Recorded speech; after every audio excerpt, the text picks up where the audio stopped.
कभी कभी ऐसा होता है ना कि जब जिंदगी हमसे सब कुछ छीन लेती है, तभी हमें पता चलता है कि असली दौलत क्या है। आज की हमारी ये कहानी एक ऐसे ही परिवार के बारे में है। ये कहानी हमें उनके सफर पर ले जाएगी और दिखाएगी कि इंसानियत से बड़ा सहारा और कोई नहीं होता। और कहानी की शुरुआत होती है इस एक दमदार डायलॉग से। ये शब्द हैं कहानी के हीरो नरेंद्र के। सोचिए, इसी एक लाइन से हमें उनके कैरेक्टर का अंदाजा हो जाता है। कितना आत्मसम्मान है इस आदमी में, और यहीं से आगे आने वाले टकराव की नींव भी रख दी जाती है। तो होता क्या है, कहानी एक बड़ी मुश्किल से शुरू होती है। सोचिए, कर्ज चुकाने में सिर्फ एक दिन की देरी हुई थी और गांव के मुखिया ने नरेंद्र और उसके पूरे परिवार को घर से बाहर निकाल दिया। अब उनके पास कोई ठिकाना नहीं है, बस सामने खुली सड़क है और एक अनजाना भविष्य।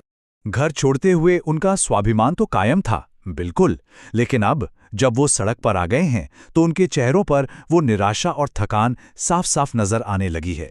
नरेंद्र, उसकी पत्नी सावित्री और बेटा तपन तीनों एक अनजान रास्ते पर चल रहे हैं और मन में बस एक ही सवाल घूम रहा है कि आज की रात आखिर कहाँ गुजरेगी। तो यही सवाल उन्हें उनकी मुश्किल से एक नई खोज की ओर ले जाता है।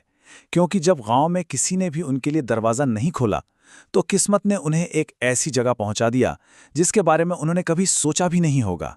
और यहीं से कहानी में एक बहुत बड़ा, बहुत ही इंटरेस्टिंग मोड़ आता है। उन्हें पनाह मिलती है एक विशाल, एक बहुत पुराने बरगद के पेड़ में।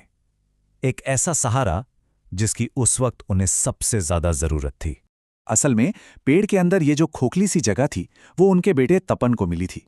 और ये सिर्फ एक खोज नहीं थी, समझिए कि ये अंधेरे में उम्मीद की एक किरण थी। परिवार ने फौरन फैसला कर लिया कि आज रात के लिए उनकी पनाहगाह यही अनोखी जगह बनेगी। और यहीं पर सावित्री और नरेंद्र अपनी इस मुश्किल को एक मौके में बदल देते हैं।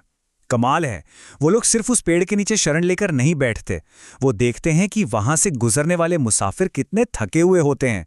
वो उनकी जरूरत को समझते हैं और उनकी सेवा के लिए एक छोटा सा ढाबा शुरू कर देते हैं। क्या कमाल की सूझबूझ थी। लेकिन कहानी में अक्सर ऐसा ही होता है ना? जब सब कुछ ठीक होने लगता है, तभी एक नया मोड़ आ जाता है। इस परिवार की मेहनत से मिली सफलता गांव के कुछ ताकतवर लोगों की आंखों में बुरी तरह चुभने लगती है, और बस यहीं से एक नए संघर्ष की शुरुआत हो जाती है। उनका वो छोटा सा ढाबा अब सिर्फ एक ढाबा नहीं रहा, वो इतना पॉपुलर हो गया कि एक तरह से एक नया कम्युनिटी हब, एक सामुदायिक केंद्र ही बन गया। देखिए, जो काम दूसरों की मदद करने के इरादे से शुरू हुआ था, वो अब न जाने कितने और लोगों के लिए मौके पैदा कर रहा था। तो अब कहानी का जो मेन कॉन्फ्लिक्ट है वो बिल्कुल साफ हो जाता है। एक तरफ है नरेंद्र, जिसका मकसद है एक इज्जत की जिंदगी जीना और एक ऐसा सेंटर बनाना जो पूरे समुदाय के काम आए। और दूसरी तरफ है गांव का जमींदार राय चौधरी और उसका चमचा रघु, जिनका एक ही मकसद है नरेंद्र के इस कामयाब बिजनेस को हड़प लेना। मतलब एक बनाना चाहता है और दूसरा बस छीनना। और फिर वो दिन आ ही जाता है जब ये टकराव आमने सामने होता है। राय चौधरी सीधे सीधे नरेंद्र को धमकी देता है, कहता है कि ये घर और ये कारोबार सब खाली करना होगा, और अगर नहीं किया तो अंजाम अच्छा नहीं होगा। एक बार फिर से उस पूरे परिवार का भविष्य दांव पर लग गया था। लेकिन सोचिए, क्या होगा जब उस परिवार की अपनी ही अच्छाई उनके लिए एक ऐसा बचाने वाला ले आए जिसकी किसी ने उम्मीद भी नहीं की थी।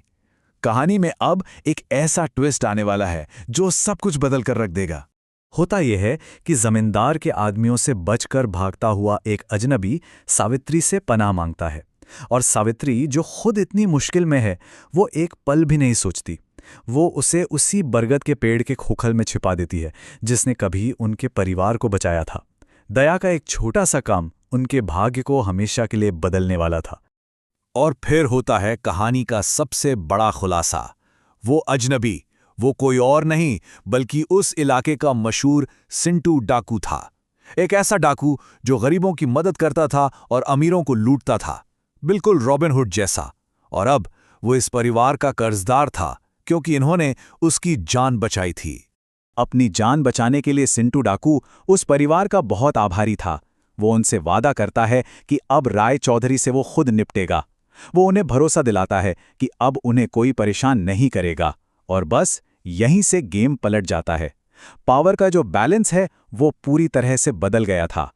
कहानी के इस आखिरी हिस्से में हम देखेंगे कि दौलत का असली मतलब क्या होता है।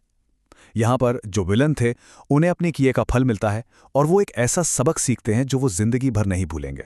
और देखिए पासा कैसे पूरी तरह से पलट गया है। सिंटू डाकू रायचौधरी को उठा ले जाता है और उसका साथी रघु डर के मारे कांपता हुआ नरेंद्र और सावित्री के पास आता है। उनसे गिड़गिड़ाता है, भीख मांगता है कि रायचौधरी को बचा लो। सोचिए, जो लोग कल तक इन्हें बर्बाद करने पे तुले थे आज उन्हीं से अपनी जान की भीख मांग रहे हैं।